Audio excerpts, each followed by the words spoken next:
இது ரொம்ப கசப்புத்தன்மை உள்ள காய் இது ஆக்சுவலாக. இதை வந்து முக்கியமான யூஸே வந்து டயபெட்டிக்காக யூஸ் பண்ணுவாங்க. வயிற்றில் புழுவெல்லாம் இருக்கு இல்லையா, அதை வந்து கிளியர் பண்ணதுக்காகவும் யூஸ் பண்ணுவாங்க. அதை என்ன பார்த்துங்களா அது எப்படி இருக்குன்றது? இது வரைக்கும் நீங்கள் யாராவது பார்க்கலன்னு சொன்னாக்கா கண்டிப்பாக கமெண்டில் பண்ணுங்கள். இதை வந்து கும்மட்டி காயின்னு சொல்லுவாங்க. இது வந்து இங்கே போக வழியில் பார்த்தோம்னாக்கா ஜஸ்ட்டு ரோட்டோட சைடில் இருந்து இருக்குது. பார்த்த உடனே அந்த இவ்வளோ காய்கள் இருக்கா அப்படின்னு சொல்லிட்டு உடனே வந்துடுவாங்க. இதுக்கு வந்து நிறைய மருத்துவ பலன்கள் இருக்குது. அது வந்து உள்ளுக்கும் சாப்பிட்லாம், தலைக்கும் வந்து தேய்ச்சி முழுவாங்க. அதை நேரடியாகவே பறித்து தலைக்கு தேய்ச்சி முழுவாங்க. அதை முக்கியமானது ஒரு யூஸ் என்னன்னாக்கா, இது வந்து ரொம்ப கசப்பாக இருக்கும். அது அதனால் இதோட முக்கியமான யூஸே ஒன்று வந்து டயபெட்டிக்காக, உள்ளுக்கு சாப்பிட்றவங்க வந்து டயபெட்டிக்காக யூஸ் பண்ணுவாங்க. அதே போல் இந்த தலையில் இருக்கக்கூடிய ஈறு பேன்லாம் இருக்குது பார்த்தீங்களா, அதை கிளியர் பண்ணுறதுக்கும் இது வந்து நேரடியாகவே அரைச்சி தலையில் தேய்ச்சி முழுவலாம். இது அதிகப்படியாக கசப்பு உள்ளது. நீங்கள் வந்து நேராக வந்து கட் பண்ணிவிட்டு கையால் பிடிச்சிங்கன்னு சொன்னாக்காலே அந்த ஸ்மெல்லு போகிறதுக்கே ரொம்ப டைம் எடுக்கும் உங்களுக்கு. அது ஒரு 2-3 நாளைக்கு நீங்கள் சாப்பாடு சாப்பிட்றது ரொம்ப கஷ்டமாக இருக்கும். அந்தளவுக்கு ஸ்மெல் ஆகக்கூடியது. நம்ம ஒரு சில பேர் வந்து இதை யூஸ் பண்ணி ஹேர் ஆயில் தயார் பண்ணுவாங்க. நம்மளும் இதை யூஸ் பண்ணி ஹேர் ஆயில் தயார் பண்ண போகிறோம். வெறுமனே இந்த காயை மட்டுமே யூஸ் பண்ணி நம்ம வந்து ஹேர் ஆயில் தயார் பண்ண போகிறோம்.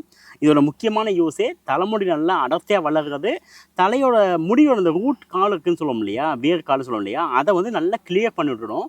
அங்கே இருக்கக்கூடிய டேண்ட்ரஃப், பேனு இதெல்லாம் கிளியர் பண்ணி விட்டுட்டு அதை வந்து ஸ்ட்ரெங்தன் பண்ணி அது மூலமாக முடி கொட்டுறது வந்து நிப்பாட்டி தலைமுடியை வந்து அதிகமாக அடர்த்தியாக வளர வைக்கக்கூடியதுக்காக இந்த காய் வந்து யூஸ் பண்ணுவாங்க. இதோட முக்கியமான யூஸில் ஒன்று என்னன்னாக்கா, புழுவெட்டுக்காக. அதாவது தலையில் வந்து ஒரு சின்ன இடத்துல திட்டாக வந்து முடி கொட்டிடும் உங்களுக்கு. அது அந்த புழுவெட்டு வந்து கிளியர் பண்ணதுக்கு இந்த காய்க்கு மிஞ்சி எதுவுமே இல்லை. இப்போ இந்த காயை நம்ம வந்து கட் பண்ணி காய வைக்கப்போம். ஆக்சுவலாக அது நல்லா கழுவிடணும். இல்லை ஏன்னா இங்கெங்கேயோ கடந்து எடுத்துகிட்டு வாங்க. நம்ம சுத்தமாக கழுவிட்டு ஆக்சுவலாக வந்து க்ளவுஸை போட்டு கட் பண்ணால் நல்லாயிருக்கும். நம்ம இன்றைக்கி க்ளவுஸ் ஒன்றும் இல்லை. அதுக்காக நம்ம வந்து நேரடியாக கட் பண்ண போவோம். அதை கட் பண்ணாக்கா 4 நாளைக்கு சாப்பிட முடியாதுன்னு நினைக்கிறேன். அந்தளவுக்கு கையெல்லாம் கசப்பு வந்துடும்.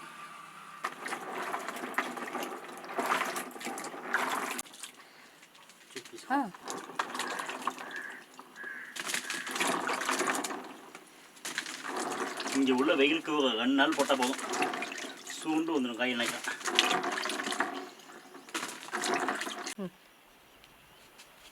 கொஞ்சம் கட்டியாக தான் இருக்கும்.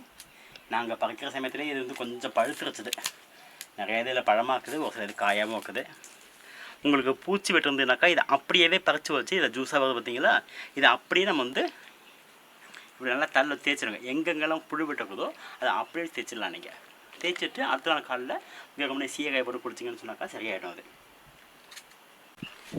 இது லாங் டைம் வச்சுருந்து யூஸ் பண்ணோம். எனக்கு இது சீசன் தான், இது உங்களுக்கு எப்போதுமே கிடைக்காது.